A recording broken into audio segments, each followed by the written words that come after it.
the big caveat. And once again, if you are watching right now, please hit like in the chat. Please hit share.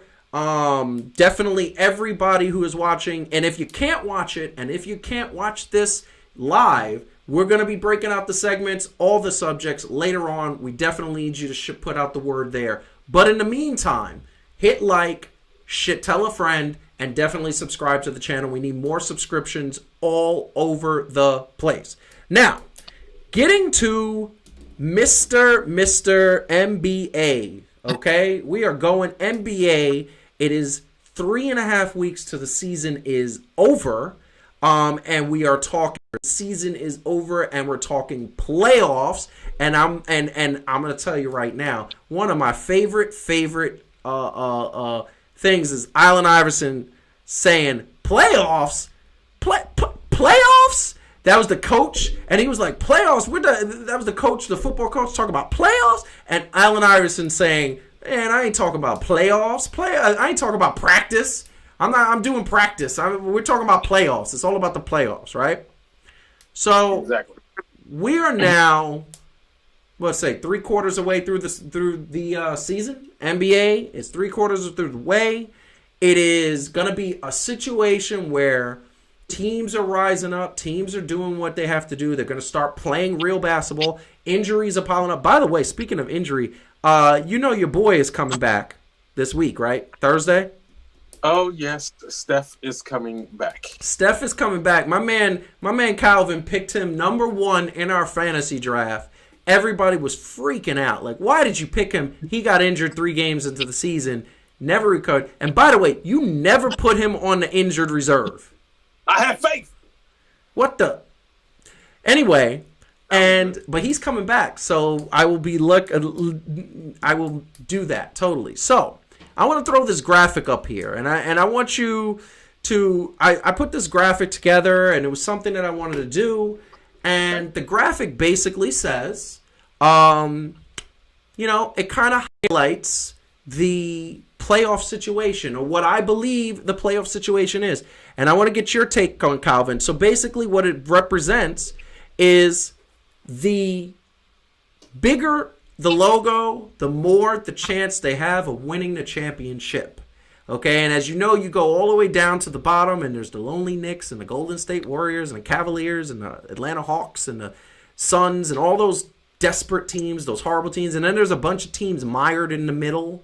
And then it's the real contenders. Those teams at the top, in my estimation, in my belief, are literally the favorites to win the championship. What say you? Let's see. Take your time with that one, because I want to get some good. I want you to. This is the moment I need. I'm going to have you on the record, because I don't even think we got your playoff pick. No, I'm not sold on the Bucks. And don't get me wrong, this is not a disrespect to the Bucks or anything else like that. I don't think it's a lock as people may be thinking. And I don't know what everybody is thinking. But what people might be thinking about Giannis and the Bucks having it on the lock, I kind of think that Boston is going to come out. Or even no, Boston. Boston is who I think, or Toronto, sorry. Boston or Toronto, I think just with everything is going to come out of the East. That's what I'm saying. So Boston and Toronto are going to be in the East. You do realize that on this graphic, I got Boston. Boston's there, don't get me wrong. But Toronto is a little further. I actually think the Mavericks have a better chance to win that championship than the Toronto Raptors. I think, look, KP is starting to be who we knew that he was when he was with the Knicks. He was never he was always balling out of control. Luka is on another level. He's in a different stratosphere. Yes. Right? If they can continue to gel, we shall see.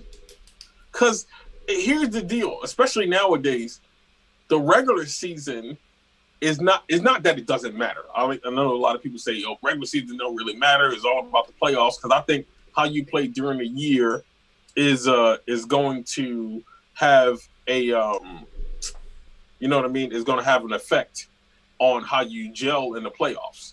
Of course. The Mavs got a chance. I didn't really get to the West yet.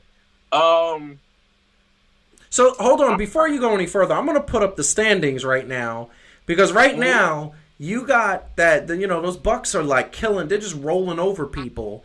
And right now the playoffs started. You got Bucks versus Orlando, Toronto versus Brooklyn. I feel like there's no surprises there. There's no way any Brooklyn or Orlando is going to do well against those teams. Boston versus Philly, which right now Philly has their two top stars injured in Ben Simmons and Joel Embiid. Hopefully they get back, because I want to see a competitive first round. And then you got Miami and Indiana. And I'm going to tell you right now, that's an interesting series, because now Indiana got Victor Oladipo back, and Miami has been Miami all year. They got that Pat Riley swagger. So let's stay with the East for a second. You think it's going to be Toronto and Boston in the Eastern Conference Finals? I mean, low key, Miami done lost like 10 or 12. Yeah, they fell back a little bit, but I think it's because the youngins are, they got a lot of youngins that this time of the year they get a little sort of tired. They get like tired to the point where they're like, oh man, I've been playing all season, and now they're a little tired. So that could contribute to that. But here's the thing. They still got that Pat Riley factor, and they're in fourth. They're the fourth seed, 39-22. Nick Nurse is a great coach. Okay. Let's just talk about the court of public opinion, not just professional basketball and all the other stuff. Yeah. Court of public opinion was Kawhi Lee, if they even make doing the dang thing. Yeah. You know what I mean? Van Fleet still doing his thing. Kyle Lowry doing his thing. You know what I'm saying? Like they got a couple of other up and comers that's doing everything. Like they still got that identity that I know a lot of people is like, yo, you got to have superstars and this many people to do whatever. But like they play a complete game as a team. Like that's still impressive to me, right? Yes, that is. And here's the thing I'm going to tell you. I'm going to put that back on the screen. So I'm going to just go East. I think the Miami Heat are a sleeper team. I still say the Bucks are going to come out of the East to be in the finals, because I just think the fire got lit under them, and that's why I got them prominent in there. But here's the thing. I'm going to tell you right now. I'm believing in the Bucks, because I'm believing that they know their role. I think everybody in that team knows their role. They know what they got to do. They know that Giannis Antetokounmpo is the man, and they're going to support him. Chris Middleton is his Robin. He is Batman, and he is showing Batman. To me, Antetokounmpo, we'll get that in a second, is a leader. So, really quick, and now we're going to go out west, because I'm putting it, like one of the things is out west, it's a little bit more competitive. I don't know if it's that much. In my opinion, we only got 3 contenders in the West. What say you? Because my contenders are Lakers, Clippers, and the Mavericks, which I know a lot of people saying, Mavericks? Like what? But the Mavericks, Luka Doncic has shown that he is MVP status. He has shown that he could lead the team as long as he's healthy, which right now he's struggling a little bit. But as long as he's healthy, he's good. But the Clippers and Lakers are still, in my opinion, the favorites. And I look at the Clippers, and I know that they had a little rough patch, but the Clippers are starting to get it together, and they're starting to play together. And I think that this has been their plan all year, that right around February, they're going to start clicking, and they're going to start gelling and get hot for the playoffs. That's a little worrisome. What do you say about that? I love the makeup of the Clippers team. First of all, Kawhi Leonard is one of my favorite players, right? So I'm not about the conversation, is he the best in the world or whatever. I think he's one of my favorite players, though, right? Yeah. I will say that. So with that, I mean, I think he's proven, right? Paul George, although he's been a little shaky, he's definitely a star. And the rest of the Clippers, though, like I know they talk about like real quick, like Kyrie and and then you add them on to the Nets and they're going to be something. But the Clippers was already a problem last year without real stars. Like, yeah, I think that if they can Gotta love Wi-Fi. playoffs enough to really, you know what I mean? Like that. You know that they're legit to come out of the West. I think they got enough to get to the finals because LeBron is there. Like that's just kind of proven. So who's your pick to come out of the West? Clippers So you got Clippers versus Toronto or Boston. or Boston. Come on, no, don't do that. Don't do that. I'm gonna call you to the car. Don't be coming out and saying who he or she. I want you to pick one. Can't be two teams. Last time I checked, they can't be having triple threat matches in the finals. I told you they should have WWNBA. But anyway. Really? They're going to have 15 people on the court at the same time. Hey, it'll be like an elimination chamber. No. Pick one. Pick one. Boston or Toronto. Pick it. I'm not letting you go until you pick one. Pick one. Boston. Jason Tatum is balling out of control. Jaylen Brown, balling out of control. My man Kemba Walker, balling out of control. All right. So that I'm going to say this, and this is what I'm going to tell you. Right now, if the playoffs started, you'd have the Lakers versus Memphis. And by the way, Memphis showed that they can beat the Lakers. That's a scary first-round match. You got the Clippers versus the Mavs. That's another scary matchup. You think the Mavs are going to just go down quietly against the Clippers? That's scary to me.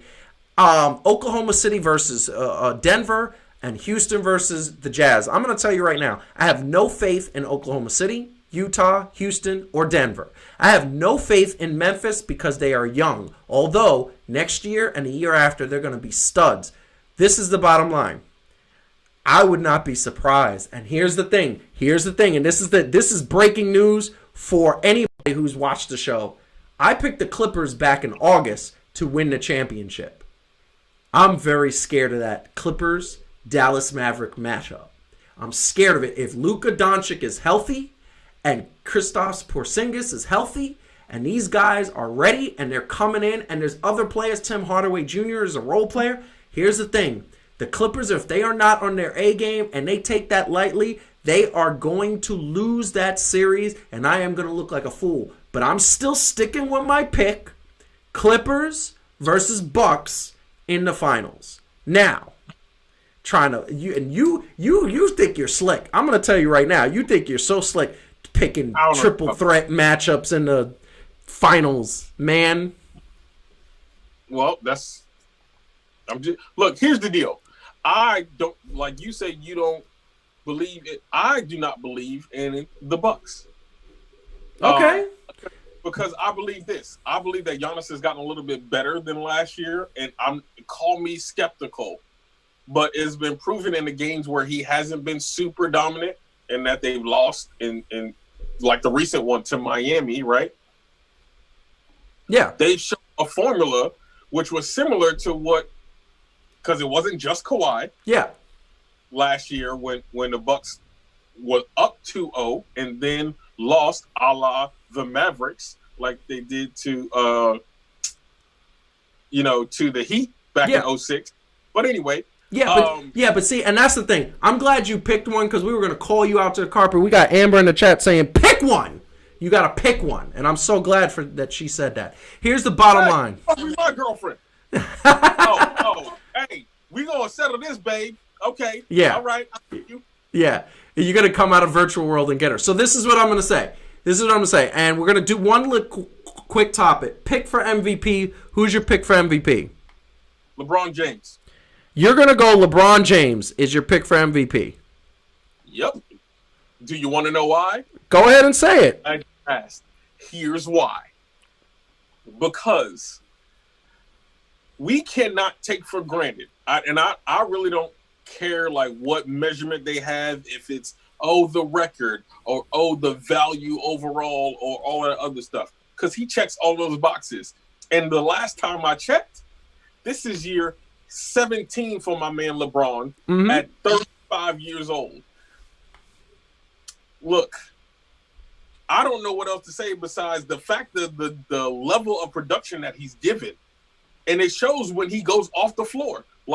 The record of the Lakers when he's on there, not even the record, but you know what I'm saying, like the stats show how much they are above everything. And then when he gets when he's off the floor, then the Lakers are almost a different team, and they have AD. So it's not like oh, of course LeBron can do that because he's surrounded by a bunch of scrubs.